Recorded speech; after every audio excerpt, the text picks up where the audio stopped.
let's go on to financial abuse. Oh, and you'll notice on your printouts, the back page and what we did with that chart about how it links to criminal code, we put on the back of every decision tree. So again, it's available, accessible to people. So, financial abuse. Now, interesting because the definition of financial abuse is much less complex, which is very good. Certainly in the community, what Robin and Tammy and Sergeant Keating told us is that financial abuse is probably the highest kind of abuse that seniors in the community may experience, not necessarily, but that seems to be sort of the trend that they are noticing. So that's why they gave us the little tip about if you're the licensee or the home, the administrator in the home.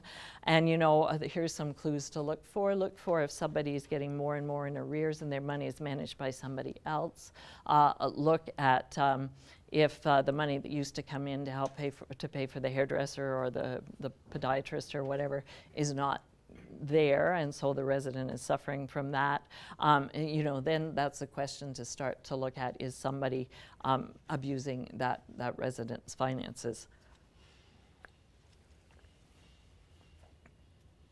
And that may be the time then to be calling the police. By the way, in the legislation also talks in that whole section 23 and what you do and who you report to, there's the bit about notifying the significant others, or I'm not using the right language, but the notifying people of an allegation of that's happened related to the resident.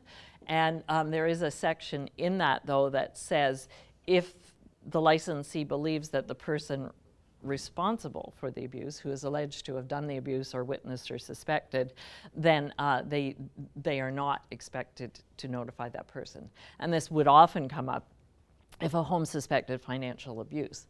They're not required to call the power of attorney and say, we think you're stealing your mother's money. So that section is in the legislation. Okay, so again, the similar things, the section 23, they need to investigate. Now, in this case, let's walk through. So there's some allegation, suspicion of financial abuse of a resident. The basic question always, are there reasonable grounds to suspect that this happened? Now, in this case, you might actually have a more definite no, because, Mr. Smith might be in my office door saying, I put $20 in my dresser drawer last night and it's not there this morning. Immediately behind him is his caregiver of the day who's making the bed, who says, do you know that I found $20 under your pillow? And he goes, oh, that's right. I always put my money under my pillow at night for safekeeping. Obviously, in that moment, the answer is no. And so that would lead them out of the reporting decision tree. But again, perhaps a chance to talk to Mr. Smith about a safe way to keep his money, or that maybe some better way so that he feels safe. But also, if he chooses to do that and he's able to decide that you respect, we support people in their decisions. They don't have to be what we think are the right decisions. So, but the licensee would pay a little attention to it somehow. However, and so if the answer, though, let's say we're not sure, have to find out more. Was the resident's money or property misused or misappropriated? That's a pretty straightforward question. If you even suspect yes, then that's an immediate reporting. If the answer is definitely no, then again, it's not reportable because it's not financial abuse, but again, probably something you need to look at, a process or a system or something. However, the reporting, this is the one chart where they're not required to call after hours. And I think the thinking behind that is because something related to money is not going to be a risk to life or limb in the moment. And also probably to investigate it, a home probably can't investigate at 2 a.m. They probably have to wait for the business office or the bank or whatever to be open. And so there's not a requirement for them to call that in, but that they would need to do their incident report and submit that the next business day to us.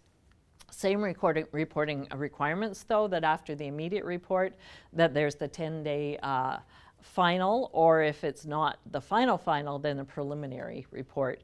And they do have to always send a 10-day report. If it's not the final, then they have to say this isn't the final, and on 21 days send the final. If a home has sent their final report on the 10 days, then that's the end of it. They don't have to do a 21-day report. Homes did sometimes ask about that.